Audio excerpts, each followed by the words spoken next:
في سنة 1929 توصل العالم الفلكي الأمريكي أدوين هابل لاكتشاف رهيب، والاكتشاف ده أدى إلى تغيير كبير في علوم الفضاء.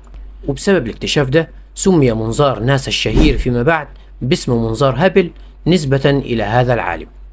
طب إيه اللي اكتشفه عمنا هابل ده؟ بيقول لك في ساعة مغربية كده وعمنا هابل بيراقب حركة النجوم بالمنظار بتاعه، اكتشف إن لون الطيف الصادر من أحد النجوم بيتحول للون الأحمر. وعلى حسب نظريات علم الفيزياء الفلكية، إن لون الطيف الصادر من جسم سماوي أو ما يسمى سوبر نوفا لما بيتقلب للون الأحمر أو الأشعة الحمراء، فده معناه إن النجم بيبتعد عن الأرض.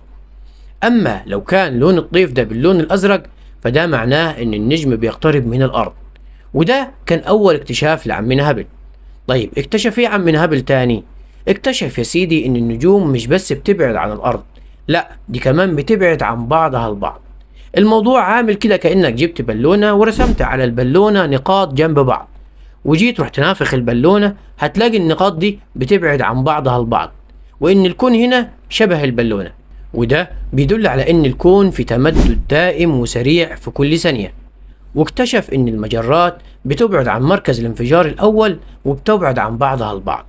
علماء الفلك ساعتها اعتقدوا إن هابل أخطأ في اكتشافاته دي، وقالوا إن ده بيتعارض مع النظريات الفلكية اللي بتقول إن الكون ثابت، إلى أن اقتنعوا بوجود مادة سوداء في الكون مش بيشوفوها، وهي السبب في سرعة تمدد الكون. الإعجاز القرآني هنا بقى يا سيدي إن القرآن أخبر بده من 1400 سنة، وده في سورة الذاريات في الآية 47. أعوذ بالله من الشيطان الرجيم، بسم الله الرحمن الرحيم: والسماء بنيناها بأيد وإنا لموسعون. فسبحان الله في خلقه، سبحان الله العظيم. دمتم في أمان الله، صلوا على رسول الله. السلام عليكم.